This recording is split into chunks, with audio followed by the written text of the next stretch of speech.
Only a shallow strip of water separates it from the continent of Europe. The seas all around our coast are very shallow. If the land were to rise by only 60 feet, Great Britain and its seas would look like this. And if the land were to rise by 10 times as much, that is, by 600 feet, the whole of the continental shelf on which Great Britain stands would be dry land. From the edge of the shelf, the seabed slopes suddenly and steeply downwards to a depth of 6,000 feet and more. Thousands of years ago, at the end of the Ice Age, the European continent may actually have extended to the edge of this sudden slope. The two great rivers which we know as the Rhine and the Elbe must have run on across the plain now covered by the North Sea. And other great rivers flowed through the valleys now filled by the Irish Sea and the Bristol Channel. The Thames is thought to have flowed into another river system which drained the plain now covered by the English Channel.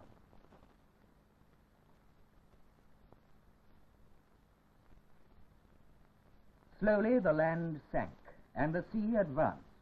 It crept up the great river valleys and over the shallow plains, forming the seas that now surround our shores.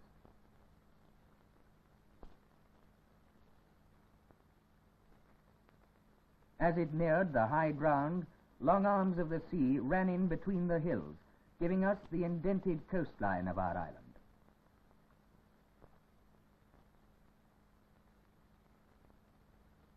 There are still many evidences of the former link with the continent of Europe. The lochs of Scotland are like the fjords of Norway. The lowlands of the Fen district resemble the flat plains of Holland. Cornwall and Brittany have the same sort of rocky coast. Thus it is easy to see that the structure of Great Britain is really part of the European structure.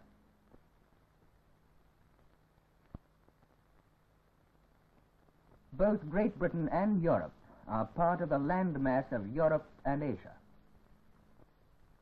Across the north of this landmass runs the greatest continuous lowland on the earth. Its northern shores slope to the ice-bound polar seas, but on the west it reaches the sea between the Scandinavian mountains and the Alps, and continues into Britain as the great eastern plain. So also the mountains of Norway are remnants of a great range which runs through Scotland into the north of Ireland.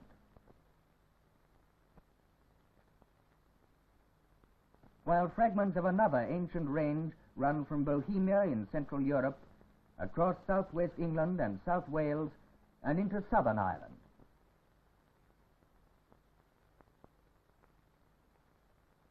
Thus there is in Great Britain a notable contrast between the high ground of the north and west and the plains of the south and east.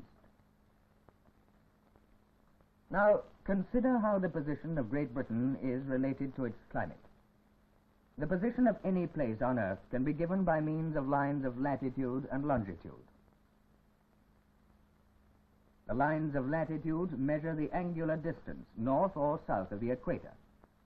Great Britain lies between latitudes 50 and 60 degrees north.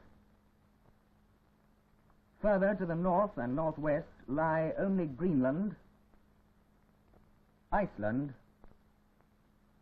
and the polar seas. If we follow these lines of latitude round the world, we shall see that they include mostly lands which are cold and thinly peopled. In North America, for instance, the spacing of these dots shows which areas have many people and which have few. North of latitude 50 degrees north, few people live.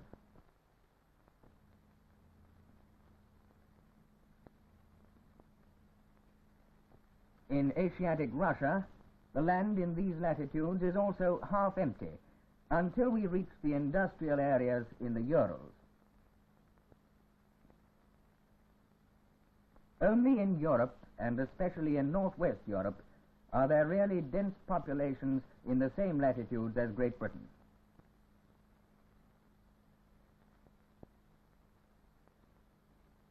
In July, all these northern lands are in the middle of summer, and the cold cap of the world has shrunk back to a small area round the North Pole and in Greenland. Within the white area, the average temperature is below freezing point in July. But as autumn deepens into winter, the cold spreads out from the North Pole, slowly at first over the polar seas,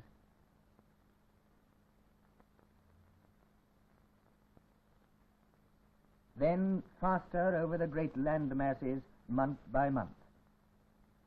Soon a remarkable fact becomes clear. The cold spreads down for 1,000 miles south of London, until by January the area below freezing point has reached these limits.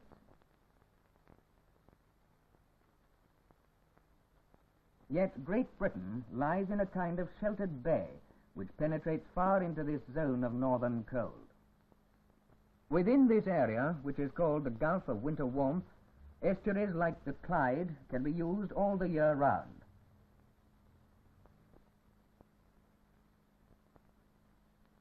While the St. Lawrence River, for example, in the cold area, is frozen up for several months each year.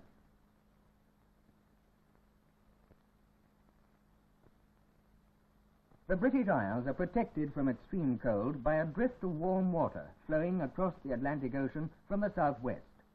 Warm winds blow in the same general direction. These influences help to keep temperature in the British Isles moderate throughout the year. The great winds of the earth are caused by air moving from regions of high pressure to regions of low pressure. In the Atlantic Ocean over Iceland, there is nearly always a region of low pressure, where winds from the southwest meet winds from the polar regions. Disturbed conditions are set up when warm and cold air masses come in contact. A depression is formed, with a tongue or trough of warm air in the center of a mass of cold air. Winds blow inwards towards the center. If we look at this in section, we can see more clearly how the front of warm air is lifted over the cold. Behind this warm air, the heavy cold air cuts down to the sea. Clouds full of moisture form along the warm and cold fronts, bringing rain as the whole system moves across the British Isles.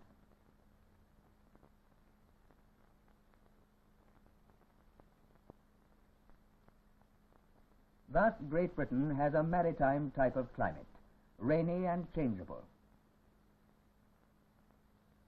dominated by the currents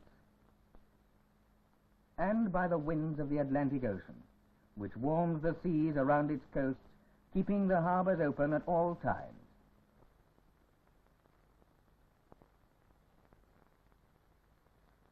These seas have powerfully influenced the life of the British people, linking them with other lands, teaching them to look outwards to the rest of the world wherever ships can sail. From Britain, the seaways lead along the coasts of Europe, of which Great Britain is part, and through the long arm of the Baltic as far as Finland and Russia.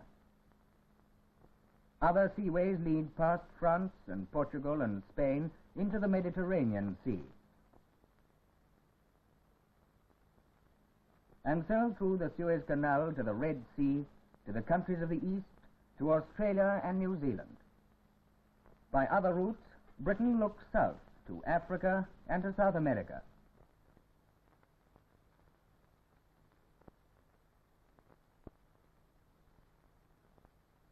And by others still, across the Atlantic to Canada and the United States, to Mexico, to Panama, and so onwards across the Pacific.